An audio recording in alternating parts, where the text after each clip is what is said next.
Hi guys, hope you are all have fine. আৰু আপুনি যদি চেনেলটো সাবস্ক্ৰাইব কৰা নাই, সাবস্ক্ৰাইব দা পাৰ্থ অলৰাইট। ওকে, আপুনি যদি নিয়মিতভাৱে বাতৰিৰ সৈতে জড়িত থাকে, প্ৰত্যেক দিনৰ নিউজ পেপাৰত আপুনি কাৰাপশ্যন বিষয়ত নিউজ পাব। আৰু চোৱা, আজিৰ সময় ডিজিটেল ইণ্টাৰনেটৰ সময় আৰু ডিজিটেল ইণ্টাৰনেটে বহুখিনি ক'ব পাৰি কাৰাপশ্যন ক্ষেত্ৰত নিয়ন্ত্ৰণ আনিছে। আৰু ক'বলৈ গ'লে কাৰাপশ্যন নিয়ন্ত্ৰণৰ ক্ষেত্ৰত আমাৰ জনসাধাৰণক বহুখিনি ভূমিকা প্ৰদান কৰে। ওকে, যি কি নহওক, আজিৰ অসমৰ নিউজ পেপাৰ এখনত প্ৰথম পৃষ্ঠাত সকলোতকৈ গুৰুত্বপূৰ্ণ খবৰটো শিক্ষা বিভাগত কাৰাপশ্যনৰ বাতৰি এটা ওলাই আহিছে। ওকে, এই বিষয়ত আলোচনা কৰাৰ আগতে আপোনাৰ আগত এটা কুৱেশ্যন ৰাখিম। আমাৰ অসমৰ চৰকাৰ ৰাইনো ডে অবজাৰ্ভ কৰি আহিছে। আপুনি সেই তাৰিখটো ক'ব লাগে। আপোনাৰ আগত অপশ্যন ৰাখিছোঁ 21 ছেপ্টেম্বৰ, 22 ছেপ্টেম্বৰ, 23 ছেপ্টেম্বৰ ইয়া 24 ছেপ্টেম্বৰ। মানে ই কি দিনৰে কথা? আপুনি এনচাৰটো কমেণ্ট ছেকশ্যনত নিশ্চয় জনাব।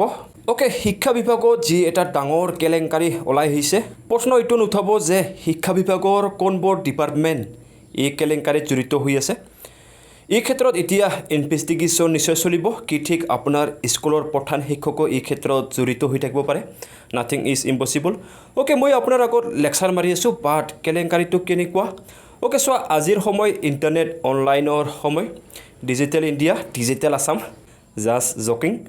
কথাটো হ'ল, আমাৰ ৰাজ্যৰ গভৰ্ণমেণ্ট স্কুলবোৰত কিমান ল'ৰা ছোৱালী এডমিশ্যন কৰিছে তাৰে এখন লিষ্ট ইয়াৰ নাম্বাৰ উলিওৱা হয়।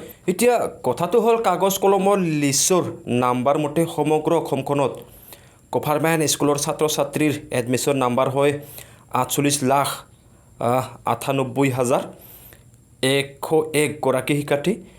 এতিয়া আৰু কথাটো হ'ল, শিক্ষা বিভাগে আৰম্ভ কৰা শিক্ষা সেতু এপ, আৰু এই এপটোৰ যোগেদি সমগ্ৰ অসমৰ গভৰ্ণমেণ্ট স্কুলৰ শিক্ষাৰ্থীৰ এডমিশ্যন নাম্বাৰৰ তথ্য বিচৰাত শিক্ষা সেতু এপত 43,25,574জন শিক্ষাৰ্থীৰ তথ্যহে পোৱা গৈছে। কাগজ কলমৰ তথ্য আৰু শিক্ষা সেতুৰ নাম্বাৰৰ মাজত পাৰ্থক্য চাবলৈ গ'লে 5 লাখকৈ অধিক ভুৱা ছাত্ৰ ছাত্ৰীৰ নাম ভৰ্তি কৰা দেখুওৱা হৈছে। ওকে, এয়া এতিয়া আপোনাৰ প্ৰশ্ন হ'ব পাৰে, ঠিকেই আছে, 5 লাখ ভুৱা ছাত্ৰ ছাত্ৰীৰ নাম ভৰ্তি দেখুওৱা হৈছে, টকাৰ কেলেংকাৰী ক'ত?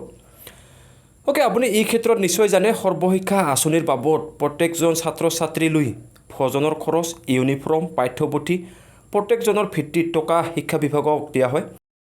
এতিয়া ইয়াৰ হিচাপ চাবলৈ গ'লে প্ৰত্যেকজন ছাত্ৰ ছাত্ৰীক ভোজনৰ বাবদ এক দিনত 5.45 টকা দিয়া হয়। সেই হিচাপত 5 লাখ ভুৱা শিক্ষাৰ্থীৰ বাবদ এক দিনত খৰচ হয় 29 লাখ টকা। মাহত চাবলৈ গ'লে 6 কোটিৰো অধিক হয়। আৰু ইয়াৰ লগত থাকে ইউনিফৰ্মৰ খৰচ, পাঠ্যপুথিৰ খৰচ।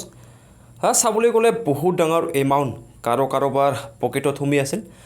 ওকে, চাওঁ এই বাতৰি আগলৈ কেনে ৰূপ লয়। নিশ্চয় আমি আশা কৰোঁ কঠোৰভাৱে এই ক্ষেত্ৰত ইনভেষ্টিগেশ্যন হওক, কাৰণ আমাৰ সকলোৰে টেক্সৰ টকা ইয়াত জড়িত হৈ আছে।